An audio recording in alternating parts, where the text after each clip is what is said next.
Voilà, alors souvent on parle des miasmes, ces fameuses mouches dont les asticots mangent les brebis vivantes. Donc voilà, quand on va voir un lot de brebis comme ça, voilà, on se dit que tout va bien, il n'y a pas de problème.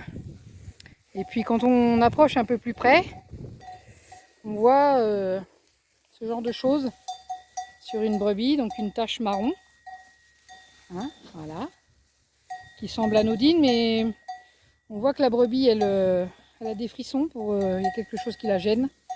Et puis si on regarde un peu, qu'on est patient, et ben on voit des mouches vertes, les fameuses mouches de miase. Et là on voit qu'elle est noire aussi de ce côté-là. Voilà, sur l'arrière là. Alors sur une brebis à la laine de cette couleur-là, ça se voit bien. Sur une brebis noire, autant dire que c'est compliqué. Donc là, cette brebis-là, elle a des miases. Voilà, je ne sais pas si on voit les mouches.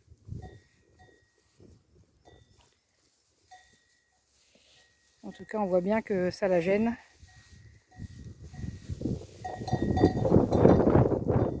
Voilà, donc là, j'ai attrapé la demoiselle.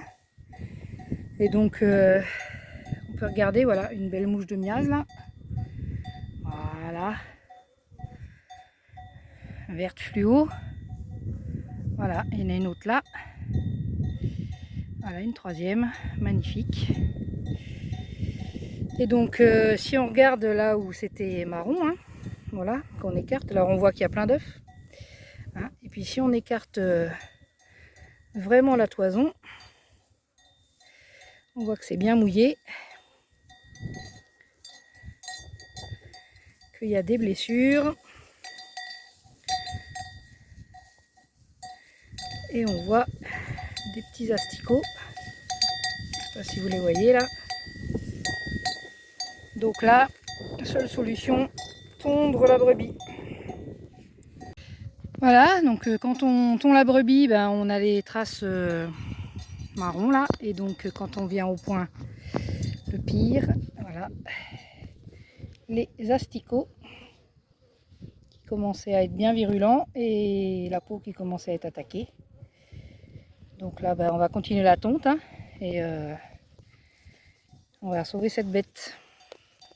Voilà, la brebis est entièrement tondue. Donc on voit bien déjà les premières attaques là de miase. On voit qu'il y a encore une mouche là. Voilà, puis là c'est en train de descendre, donc voilà, sur la cuisse. Voilà, là c'était bien atteint.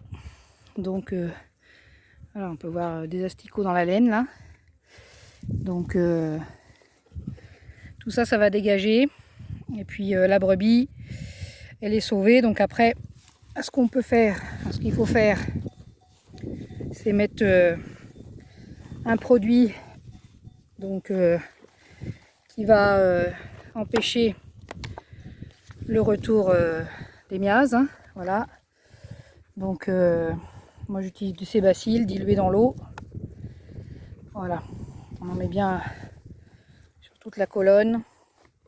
C'est intéressant. De toute façon là elle est tondue. Donc il n'y a plus de possibilité d'attaque de miase. On met bien du produit partout où il y en a eu, parce que s'il reste des asticots à l'intérieur, eh ben, ça va les faire sortir. Voilà. On va faire l'autre côté aussi. On change le côté pour bien faire les deux côtés de la brebis et être sûr que tout soit bien traité. Voilà. Voilà. Et là, comme ça, on est bon. Voilà, donc là, la brebis est sauvée. Il y aura pas ou peu de conséquences pour elle. Il y aura peut-être une petite cicatrice, mais ça a été pris bien à temps. Tondu, bah, elles ne peuvent plus revenir. Voilà, donc ça c'est de la surveillance, cette époxy, et puis intervenir rapidement. Donc là, bah, moi je surveille tous les jours les autres brebis, parce que du coup je pense que c'est un parc qui est plus sensible qu'un autre aux miases. Donc voilà, elles vont être à surveiller. Et puis ce qui est important, c'est de pouvoir intervenir dans le champ, hein, parce que là on est au milieu des champs, hein, voilà, au milieu des champs. Elles ont ce grand parc là, donc là ce qui est important déjà c'est d'apprendre à tondre, hein, quand on est éleveur de moutons, parce que si on la tond pas, cette brebis là, elle est morte, donc elle serait morte en 48 heures, quoi, voilà. Donc pouvoir attraper les brebis, donc le chien, hein, le chien de troupeau, indispensable. Pouvoir attraper dans le champ, savoir tondre, avoir du bon matériel. Et comme ça, on s'en sort. Voilà, voilà. Et j'espère que je vous aurai aidé à repérer cette saloperie de miase pour sauver vos brebis. Allez, à plus.